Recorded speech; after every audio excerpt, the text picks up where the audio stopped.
તો આ સાથે સમાચાર સાબરકાંઠાથી સામે આવી રહ્યા છે। સાબરકાંઠાના માર્ગો જય અંબેના નાદથી ગુંજી ઉઠ્યા છે। પદયાત્રીઓ ઉમટી પડ્યા છે મા અંબાના દર્શન કરવા માટે અને ભાદરવી પૂનમના મેળાને લઈને માર્ગો ગુંજી ઉઠ્યા છે। લાખોની સંખ્યામાં પદયાત્રીઓએ અંબાજી તરફ પ્રયાણ કર્યું છે। દૂર દૂરથી ભક્તો પગપાળા જાય છે માના દર્શન કરવા માટે અને પદયાત્રીઓને કોઈ તકલીફ ન પડે તે માટે તંત્ર સજ્જ થયું છે। તંત્ર દ્વારા તમામ પ્રકારની તૈયારીઓ કરવામાં આવી છે। જમવાની, રહેવાની, ખાવા પીવાની તમામ જે સુવિધાઓ છે તે પણ આપવામાં આવી છે। ભાદરવી પૂનમના મહામેળાને પગલે સાબરકાંઠા જિલ્લાના માર્ગો જય અંબે બોલમારી અંબેના નાદ સાથે ગુંજી ઉઠ્યા છે।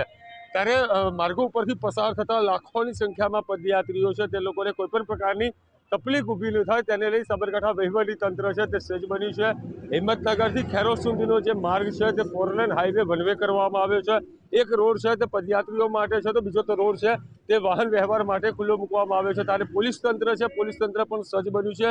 પદયાત્રીઓને લઈ ઠેર ઠેર વિસામા કેમ્પનું પણ આયોજન કરવામાં આવી રહ્યું છે। તો બીજી તરફ પદયાત્રીઓને કોઈ પણ પ્રકારની અવગણના કે તકલીફ ઊભી ન થાય અને શાંતિપૂર્ણ માહોલની અંદર આ પદયાત્રા છે તે પૂર્ણ થાય તેને લઈ સાબરકાંઠા વહીવટી તંત્ર સજ્જ જોવા મળી રહ્યું છે। ત્યારે માઈ ભક્તોની જે સેવા કરનાર સેવાભાવી લોકો છે તેઓને દ્વારા પણ વિસામા કેમ્પનું આયોજન કરવામાં આવ્યું છે। હાલ ભાદરવી પૂનમના મહામેળાને લઈ સાબરકાંઠા જિલ્લાના જે માર્ગો છે તે માર્ગો બોલમારી અંબે જય અંબેના નાદ સાથે માઈ ભક્તો મોટા અંબાજી તરફ પ્રયાણ કરી રહ્યા છે। ચિરાગ મેઘા, મંતવ્ય ન્યૂઝ, ઈડર, સાબરકાંઠા।